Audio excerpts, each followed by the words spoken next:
Can you tell me about your mother's deportation?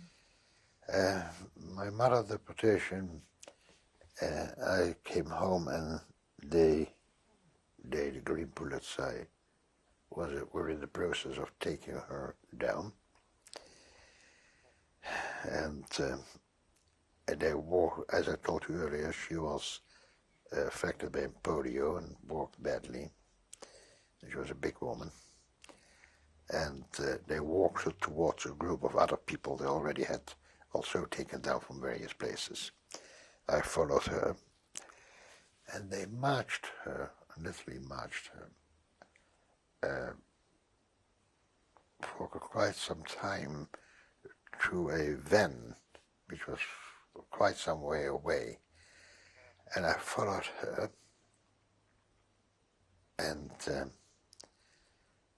and I resented so much that she had to walk so fast and she couldn't.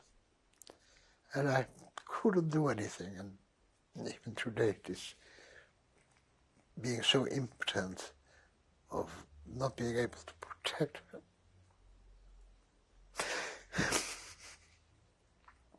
Makes me still makes me still so wild. I can still see her looking at me. It's the last time that she went into the truck. And that's the last I've seen and known or heard from her. But the sight of her being so distraught, the only consolation I have, she didn't want to go underground because she said they were very devoted to each other, my father and my mother. They were the most devoted couple.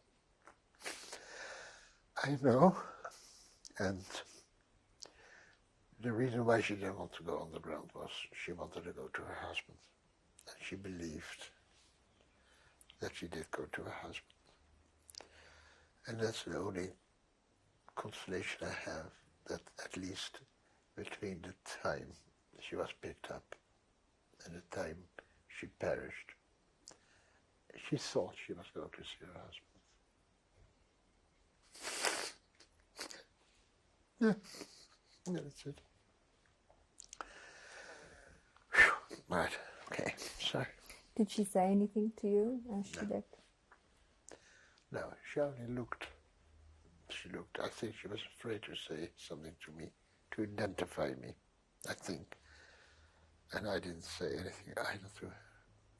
And I can't really remember if that was because I was afraid or because I didn't want to upset her further. I don't know, I really don't know. But no, we didn't talk. We looked at each other.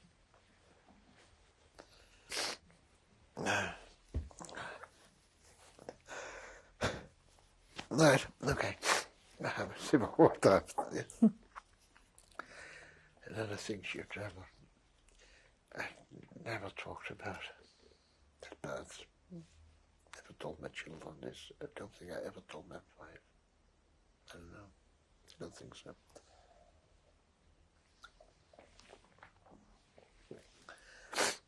Right, okay. So what did you do after that? Well, I still had another aunt in Holland.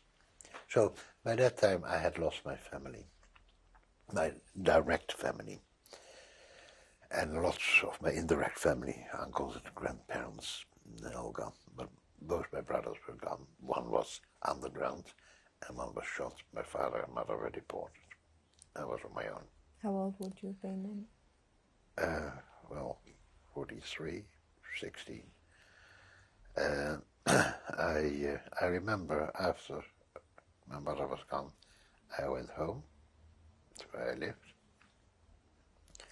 I remember I didn't cry when my father was killed and my brother was killed, because I think I was trying to console my mother and therefore I didn't cry, I think. I sat down and I did cry for a couple of minutes. It's the only time. in my entire war years that I cried. I remember a neighbor came down to see if there was anything they could do, a non-Jewish neighbor. And I said, no, don't worry. And they left. Yeah. I didn't want, I couldn't bear to talk to anybody at that moment. And then I went to, I had an aunt and her two children, two young children, still alive. It was a sister-in-law of my mother's side, and I went to live with them for a while. But then they were caught up. Now, I had another uncle, a brother of my late father, who was married to a non-Jewish lady, who always said to me, whenever you feel the time is that you want to go underground, you come and see me. Because he was comparatively safe, being married to a non-Jewish wife and having two daughters himself. So I did, and that's where I started living underground. I say underground, I mean I lived in their place, which was on the third floor, fourth floor of a building. They had a unit. I wasn't allowed to go outside. Most of the time wasn't allowed to go near the windows. And he had connections with the underground, with the resistance. And I stayed there, and the underground arranged ration coupons for me. But at times we were warned and told that it was too dangerous, that they were expecting a raid in the neighborhood, and then I had to be moved to some other place for a little while, which we did at some intervals. And there was one particular incident which always kept in my mind. I had to be moved to a place about 30 kilometers or 25 kilometers from Amsterdam, a place called Haarlem. In that place, my brother I knew was underground. I did know his address, but I wasn't going there. The arrangements were that I was going to take the last train, it wasn't a train, but let's call it a train, to Haarlem, because it was in the summertime and it was a little late light, and it was very risky for me to be seen. And I went, and the arrangements were that I was to be met by somebody on the other end who I knew. I knew the person who was going to meet me, and he was going to take me to wherever. Well, when I arrived there, I couldn't find him. And there was also a curfew at 10 o'clock, for the general population. By that time it was getting really dark, and it was, of course, everywhere blacked out. Now I knew the address of my brother, so that was the only place. I couldn't stay in the street, because if I stayed in the street I would be arrested and finished. So I asked somebody where the Grotto Street is, and it told me, and I kept walking. It kept getting later, and I kept getting lost, and it kept getting closer to 10 o'clock, and it became 10 o'clock. And it was close by, and I knew I had to go another street, another whatever, and I was eventually in the street. It was after 10 o'clock, and by that time I was in a ladder of perspiration and a nervous wreck.